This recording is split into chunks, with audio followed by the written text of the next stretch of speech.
네, 주님의 귀한 말씀을 봉독해 주셔서 고맙습니다. 참 좋으신 우리 주님의 은혜와 평강이 오늘도 우리 사랑하는 교우들과 함께하길 주님의 이름으로 축원합니다. 아멘. 여러분, 오늘 본문은 예수님께서 돌아가신 후에 그 안식일이 지나고 또 그 안식일 그 다음 날, 그러니까 돌아가신 지 3일째 되는 날 새벽입니다. 그러니까 우리로 말한다면 오늘 새벽이죠. 주일 아침인 것이죠. 주일 아침에 일어난 내용인데요.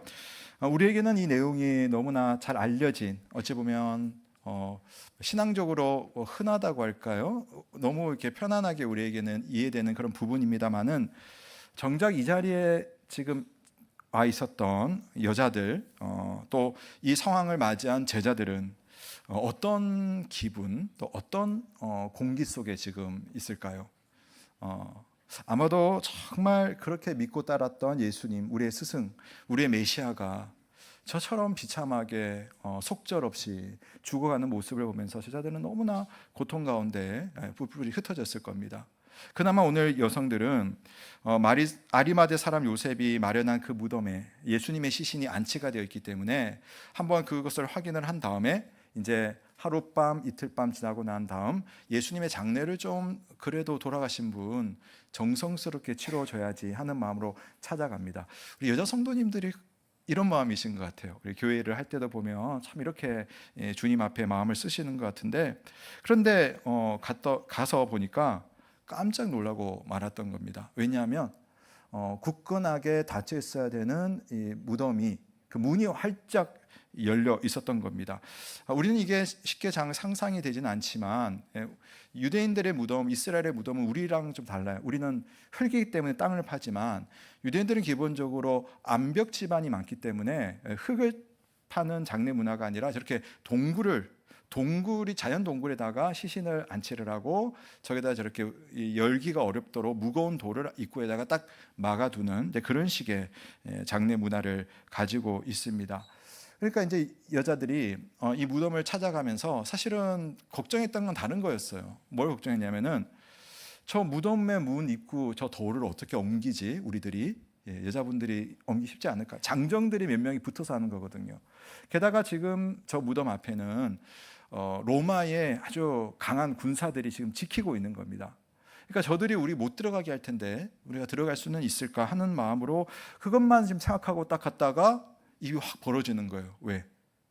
무덤의 문이 활짝 열려 있었던 겁니다. 심지어는 무덤 안에 들어갔더니 거기에 계셔야 되는 예수님의 시신이 보이지를 않는 겁니다. 이런저런 생각이 오고 갔겠죠. 예수님의 시신을 도대체 누가 가지고 간 것일까? 이 물음을 해결할 수 없어서 정말 혼란스러운 마음일 때에 일어난 사건이 오늘 누가복음 22장 1절에서 12절까지의 말씀입니다. 자, 우선 여러분 부활절이니까요, 이 부분 한번 좀 보면 좋겠습니다. 빈 무덤에 대해서 많은 사람들이 당시에도 그렇고 또 몇 세기 동안 이 빈 무덤에 대해서 이게 왜 이렇게 됐는가라고 하는 것을 나름대로 고민했던 사람들이 재밌는 답을 내어놓은 게 있어요. 빈 무덤에 대한 가설들이라고 많이 부르는데, 첫 번째 어떤 사람들은요, 예수님의 시신이 무덤 안에 없는 이유는 왜? 제자들이 훔쳐갔다라고 생각하면서, 그 예수님은 죽었다가 부활한 것이 아니라 그 부활을 이렇게 부정하기 위해서 제자들이 훔쳐간 것이다, 이렇게 이야기를 했습니다. 하지만 여러분 좀 생각해 보면 이게 동의가 쉽지는 않을 거예요. 왜냐하면 예수님이 잡혀가실 때 제자들의 반응 한번 생각해 보세요. 물론 베드로는 한번 막아서고 했긴 했지만, 그러나 결정적인 순간에 나는 저 사람 모릅니다 부인하면서 도망가 버렸어요. 나머지 제자들도 마찬가지입니다. 그런 제자들이 이제 모든 희망이 와르르 무너져 버린 이 상황 속에서 그 무덤의 그 상엄한 경비들의 그걸 뚫고 또 돌문을 열어가지고 그 시신을 굳이 훔쳐왔을까? 그리고 훔치기도 쉽지 않죠. 이 군병들이 서 있기 때문에 사실 말이 안 되는 겁니다. 또 어떤 사람들은 아마 이건 예수님의 제자들이 혹시나 진짜로 시신을 훔쳐갈 수도 있기 때문에 어디다가 다른 제3의 장소에다가 시신을 어디다 숨겨뒀을 것이다 라고 하는 그런 주장들도 있어요. 근데 이 주장도 좀 재미가 있는 것이, 만약에 이제 제자들이 주님이 부활하셨다 막 소리치고 다녔잖아요, 증인으로. 그럼 여러분 이 따로 시신을 이렇게 챙겨둔 사람들이 어떻게 하면 되겠어요? 주님 부활 안 하셨어, 여기 시신이 여기 있는데 하면서 시신을 딱 내보이면 되잖아요. 근데 역사적인 기록에는 뭐 그랬다는 것들이 없어요. 그러니까 죽은 자가 부활했다라고 하는 사건에 대한 기록은 있는데 또 그것에 대해 부정하는 사람들의 이야기는 있는데 그 부정에 대해서 뭐라고 할까요? 논증하거나 이걸 이렇게 정리를 한 사람들이 사실은 없었던 겁니다. 또 이런 주장도 있습니다. 예수님은 그때 돌아가신 게 아니야. 혼절하셨어. 네, 기절하신 거야. 너무 고통스러우니까 그 순간에 기절하신 거야. 그러다가 무덤에 넣었는데 다시 정신을 차리고 이렇게 문 열고 나온 거야. 이렇게 하기도 합니다. 여러분 어떻게 생각하십니까? 우선 여러분 이게 사실 어설퍼요. 예수님께서 십자가에 달리시는 그 즈음에 성경의 기록만 보더라도 이 로마의 사형법은 엄청난 거거든요. 일단 기본적으로 채찍에다가 유리가루, 그다음 뼈가루를 채찍에다가 풀을 묻혀가지고 쫙 붙여놔요. 그러면 이 채찍은 몸이 치면은 한번 감겼다가 풀려나는 거거든요. 그러니까 이제 그 채찍에 몸을 맞으면은 살점이 다 뜯겨 나가는 거예요. 뜯겨 나가고 그런 시간들을 가진 이후에 그 십자가 무거운 것을 메고, 근데 물론 이제 이런 십자가가 아니라 한쪽 이렇게 메고 가는 겁니다. 하나만 메고 가는 건데 그게 너무 무거워서 막 엎어지고 하시니까 나중에 구레네 사람 시몬에게 그걸 맡깁니다. 그리고 나서 예수님의 손목과 발목에 못을 박아가지고 십자가 세우는 겁니다. 뿐만 아니라 아주 이 훈련된 사형 집행자가 창으로 예수님의 이 갈비뼈를 찔러봐요. 찌르면 여러분 물이 나오고 피가 나오는 겁니다. 그것으로 일종의 확인 사살을 하는 겁니다. 게다가 이 사형 집행인들은 딱 봐도 그 사람이 죽었는지 아닌지를 잘 아는 사람인 거죠. 설사 여러분 기절했다고 한번 쳐볼게요. 그럼 기절을 했다가 그 무덤에 3일간 있다가 여러분 예수님이 어떻게 그 몸으로 이 돌문을 열고 나올 수가 있겠느냐 이 말입니다. 그러니까 참 예수님의 부활이 너무 신비한 일이니까 이걸 부정하기 위해서 여러 가지 가설들이 뭐 지금도 뭐 더 있습니다만은 참 이게 말도 안 되는, 근데 부활이라고 하지 않으면은 이해될 수 없는 그런 장면이 오늘 역사 속에 벌어진 것입니다. 자, 그럼 예수님은 분명히 이렇게 십자가 위에 죽으셨고 아무도 장사 지내지 않으셨던 무덤에 안치되셨고 또 사흘 만에 무덤에서 깨어나셔서 사라졌습니다. 기절한 것도 또 훔쳐간 것도 뭐 그런 것도 아닙니다. 누가는 이 모든 일의 전모를 여자들이 경험한 내용으로 이렇게 설명을 합니다. 4절부터 7절까지를 보면 이로 인하여 근심할 때에 문득 찬란한 옷을 입은 두 사람이 곁에 섰는지라 여자들이 두려워 얼굴을 땅에 대니 두 사람이 이르되 어찌하여 살아있는 자를 죽은 자 가운데서 찾느냐 여기 계시지 않고 살아나셨느니라 갈릴리에 계실 때에 너희에게 어떻게 말씀하셨는지를 기억하라 이르시기를 인자가 죄인의 손에 넘겨져 십자가에 못 박히고 제3일에 다시 살아나야 하리라 하셨느니라. 예, 요점은 무엇입니까? 어찌해서 살아있는 자를 무덤에서 찾느냐? 그분은 죽은 자들의 영혼 속에 있는 분이 아니라 지금 살아계신 분이시다. 어찌하여 살아있는 자를 죽은 자 가운데서 찾느냐? 오늘 어리둥절한 여자들은 귀를 의심했을 겁니다. 사흘 전에 주님이 죽으신 걸 분명하게 확인을 했거든요. 그래서 이제 마지막 작별하려고 향유를 드리려고 지금 왔는데 주님이 계시지 않는 거예요. 그런데 그 신비스러운 두 사람이 말하기를 그분은 죽으신 것이 아니라 죽으셨죠. 죽은 자로 계신 것이 아니라 살아나셨고 여기 계시지 않다라고 이야기를 합니다. 사랑하는 여러분, 하나님의 역사에 대해서 한번 생각을 해보면 좋겠습니다. 오늘 이 여성들은 정말 절망스럽게 무덤에 왔어요. 우리가 일반적으로도 무덤하면 참 뭔가 좀 이렇게 그런 감정들이 들지 않습니까? 때때로 하나님이 일하시는 것은 우리의 계산이나 우리 눈에 보이는 삶의 정황으로는 다 알 수 없고 판단할 수가 없습니다. 여성들의 눈에 보이는 것은 일단 무덤이에요. 육중한 돌문이 있었던 무덤. 근데 그마저도 문은 열려 있는데 그 안에 이미 돌아가신 그 주님이 계셔야 되는데 그분이 사라진 겁니다. 그러니까 여러분, 무덤도 참 마음이 힘든데 무덤이 비어있고 시신마도 안 계시다고 하니 인간의 생각으로 얼마나 황당합니까? 그런데 여러분, 하나님의 방법은, 하나님의 일하심은 때때로 무덤에서 그런 식으로 일어날 수 있다는 거죠. 우리의 삶이 때때로 무덤처럼 그렇게 황량하고 소망이 없어 보이고 아무 일도 일어나지 않을 것처럼 보이는 바로 그 자리에서 하나님은 오늘도 생명의 역사를 이루시는 분이심을 믿으시길 바랍니다. 그래서 이 두 사람이 여성들에게 뭐라고 했습니까? 예수님께서 하셨던 그 말씀을 기억해 보라고. 그분이 어떻게 말씀하셨고 무엇을 말씀하셨는지를 기억해 보라고. 예, 우리 읽어보았죠. 6절과 7절. 우리 한번 같이 한번 읽어보겠습니다. 6절 7절입니다. 시작. 여기 계시지 않고 살아나셨느니라.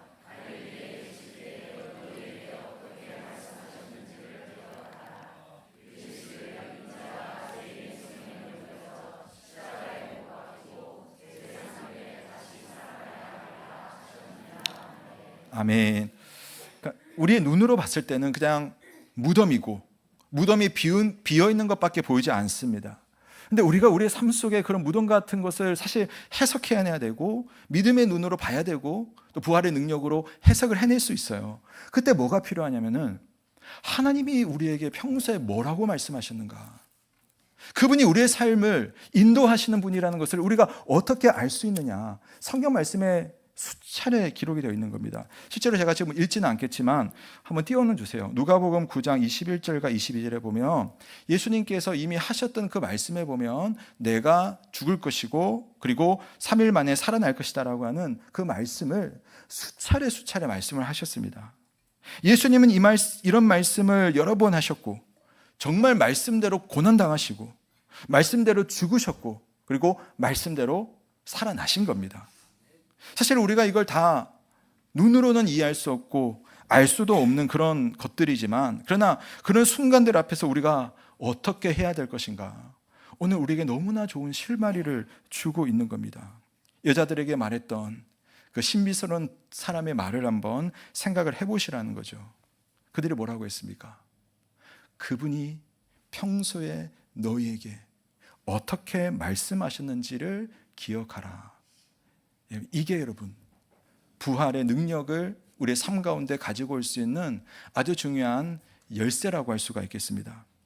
지금 눈에 보이는 것에 앞서서 주님의 뜻, 주님의 말씀을 먼저 생각해 보라는 겁니다. 그러고 보니 예수님의 말씀이 있었어요. 주님께서 우리와 함께 하셨고 가르쳐 주시고 보여주셨고 또 기적을 일으키셨고 그 모든 일들이 다 말씀을 따라 이루어졌고, 심지어 예수님은 그런 가운데서도 그 능력 있으신 분이 내가 죽을 거야, 살아날 거야 라고 말씀을 하셨습니다. 그러니까 이 상황이 사실은 다 연결되고 정리가 안 될 수가 없는 거죠. 그래서 8절을 보면 그들이 예수의 말씀을 기억하고 무덤에서 돌아가 이 모든 것을 11 사도와 다른 모든 이에게 알렸다라고 말을 하는 겁니다.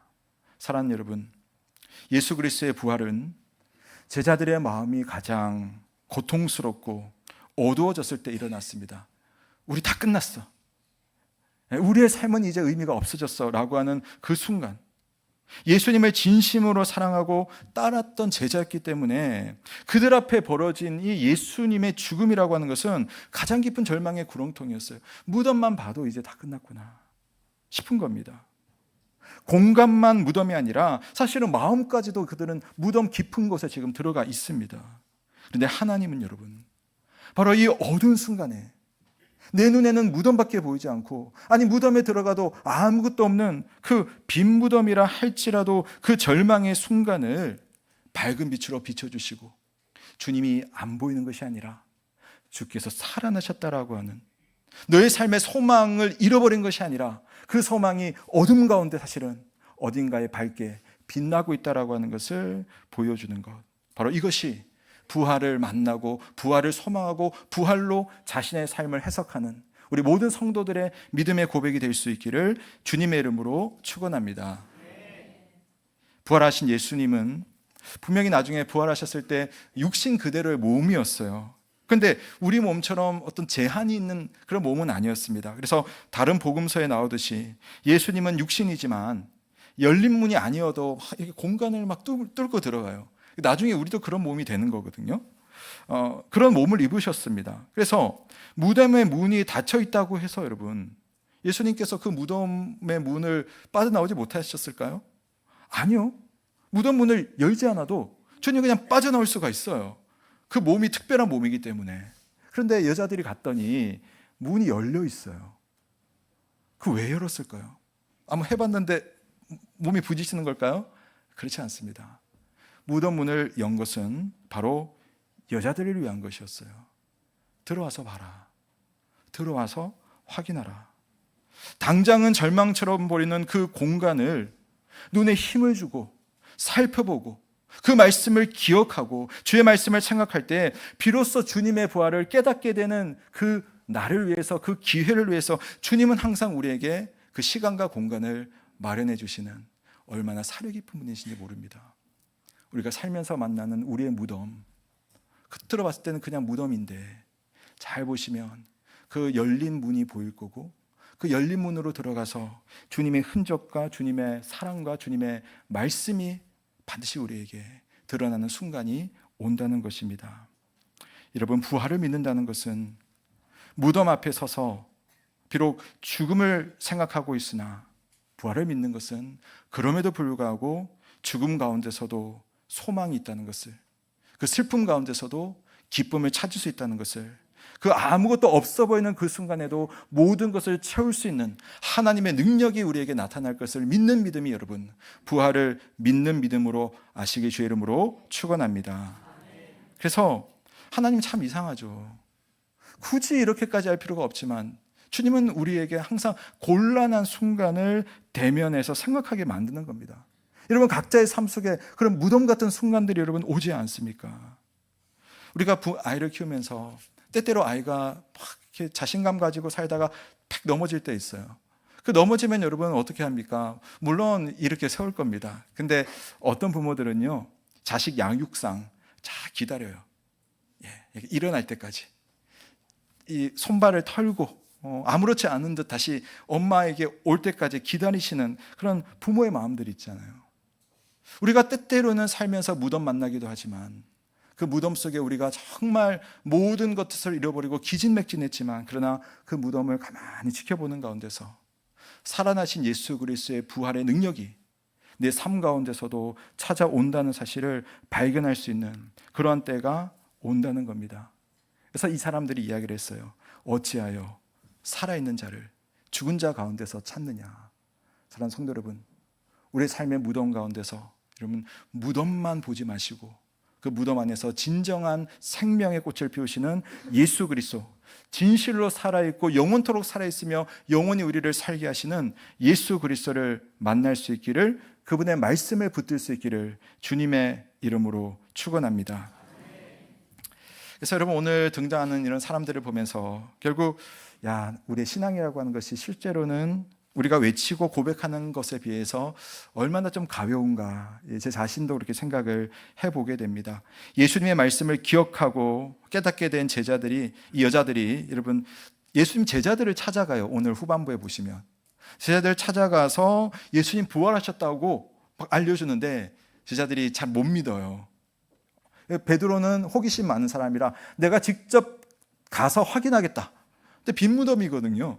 그러니까 여전히 베드로는 믿을 수는 없어요. 그래서 고향으로 내려가 버립니다. 자, 이것이 제자들의, 또 우리들의 신앙의 현주소일 거예요. 무덤을 보면 무덤만 보는 것이 우리의 모습일 겁니다. 그런데 오늘 저는 이 부분이 참 저에게는 의미가 있었는데요. 누가는 예수님을 오늘 말씀에서는 제자라고 부르지 않아요. 성경 보세요. 그 사람들을 표현하는 말이 제자라고 하지 않고 여러분 10절과 11절에 보면 그 제자들을 뭐라고 하죠? 사도들이라고 합니다. 사도가 뭡니까? 예수님께서 파송하셔서 어둠 가운데, 죽음 가운데 나아가서 생명을 주는 사람이 되라고 한 사람들, 그 사람이 사도잖아요. 근데 여기 여러분 도대체 어디에 사도라고 부를 만한 사람들의 모습이 이런 보이나요? 사도들 없어요. 근데 누가는 이 복음서를 쓰면서 그 제자들을 벌써부터 사도라고 합니다. 왜냐하면 여러분 이 누가복음은 사도행전이랑 같은 책이거든요. 두 권의 책이에요. 한 책입니다. 나눠놔서 그렇지. 사도행전에 보면은 예수님의 사도들이 나오잖아요. 사도들의 행전이지 않습니까? 사도들이 어땠습니까?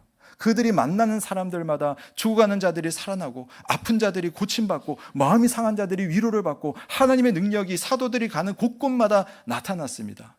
그 사도들, 여기 나오는 제자들이에요. 참 다르지 않습니까? 그런데 왜 누가는 여기서 그 제자들을 굳이 사도라는 표현을 했을까? 주님이 보실 때는 그들은 지금도 사도였던 거예요. 비록 우리가 살면서 무덤 앞에서 절망하고 내 삶의 어려움 앞에서 엎어져가지고 일어설 줄 모르고 그렇게 고통스러워할 때도 주님의 눈에는 그들은 그냥 제자가 아니라 내가 생명으로 부르고 생명으로 파송하는 사도들이다, 이 말입니다. 여러분의 삶 속에 주님께서 그러한 모습으로 여러분의 삶을 지금도 지켜보신다는 사실을 꼭 기억하셨으면 좋겠습니다. 누가복음 15장에 탕자의 이야기가 나오잖아요.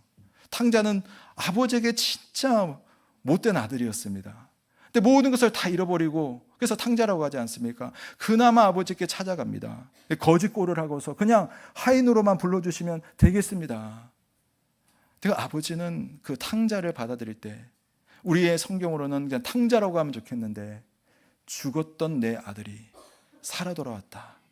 그래서 그 탕자인 아들에게 아버지가 줄 수 있는 모든 사랑과 모든 좋은 것을 다 아들에게 갖다 줍니다. 아들은 나중에 바뀌었겠죠. 오늘도 우리는 탕자 같은 믿음, 탕자 같은 삶의 형편, 무덤 같은 그런 삶 속에서 허덕거릴 때가 참 많습니다. 그러나 주님은 우리를 바라보실 때 그냥 탕자가 아니라 누구보다도 아끼는 내 사랑하는 아들, 내 사랑하는 딸로 바라보시고 계시는 겁니다. 그렇지 않았다면 어떻게 당신의 사랑하는 아들 예수 그리스도를 그 고통스러운 십자가의 자리에 내던질 수가 있었겠습니까? 그러므로 여러분, 우리를 바라보시고 우리를 부르시는 분이 우리를 바로 그렇게 귀하게 여기신다는 사실을 생각하며 우리의 삶이 때로는 무덤 같을지라도 무덤에만 머물러 있지 마시고 무덤에서 살아나신 주님께서 우리의 삶을 살리시고 우리의 삶을 살리실 뿐만 아니라 우리를 통해서 누군가에게 부활의 생명을 함께 나누고 전하는 이 여인들과 같은 그런 믿음의 삶이 우리 모두에게 있기를 주님의 이름으로 축원합니다. 한 가지만 더 말씀드리겠습니다. 오늘 아침에 설교문에는 없었던 내용인데요. 오늘 아침에 제가 느꼈던 경험인데요. 한 성도님이 찾아오셔서 목사님, 작년에 우리 교회에 오셨던 선교사님 중에 선교지를 옮기시고 또 병을 얻고 뭐 여러 가지 자녀도 있고 참 고생을 참 많이 하신 선교사님 계시지 않습니까? 제가 그동안 기도하면서 그 선교사님 생각을 많이 했는데 좀 늦었지만, 작년 일이니까 늦었지만 좀 선교사님께 뭘 좀 전달하고 싶어요 하면서 봉투를 이렇게 주시더라고요. 제가 소름이 끼쳤어요. 왜냐하면 그 캄보디아에 계시는 분인데 제가 어제 그 선교사님이랑 카톡을 했거든요. 카톡을 했는데 목사님, 어제자 카톡에 저 어제 병원 때문에 한국 들어왔어요. 그런 거예요. 그리고 제가 카톡으로 선교사님 한번 만나요, 식사 한번 해요, 이렇게 카톡을 한 거거든요. 그래서 제가 만날 예정이었어요. 그래서 제가 그 성도님에게 왜 오늘 가지고 오셨어요? 물어봤어요. 그랬더니 아니 그냥 제 마음이 오늘 좀 목사님 갖다 드리고 목사님이 전달해 주시면 좋겠다 싶어서 가지고 왔어요. 그러시는 거예요. 하나님의 위로와 격려를 저는 많이 느꼈습니다. 그 선교사님은 선교를 하면서 실패의 경험이 있었던 분이거든요. 참 어렵고 힘든 시간을 겪고 지금도 사실은 그런 어려움 속에 살고 있는 분이십니다. 그런데 참 어떻게, 우리 교회 한 번 오신 분인데 어떻게 그분이 한국에 오실 때 한 성도를 통하여서 그분의 삶을 자그마한 것이라 할지라도 제가 볼 땐 작은 금액 아니었어요. 그런데 그 선교사님을 섬길 수 있는, 그래서 하나님의 은혜를 느낄 수 있는 그런 기회를 만들어 주시는가. 그분은 과거에 선교사 이틀에 오시면서 선교 실패했다고 생각하신 분이었거든요.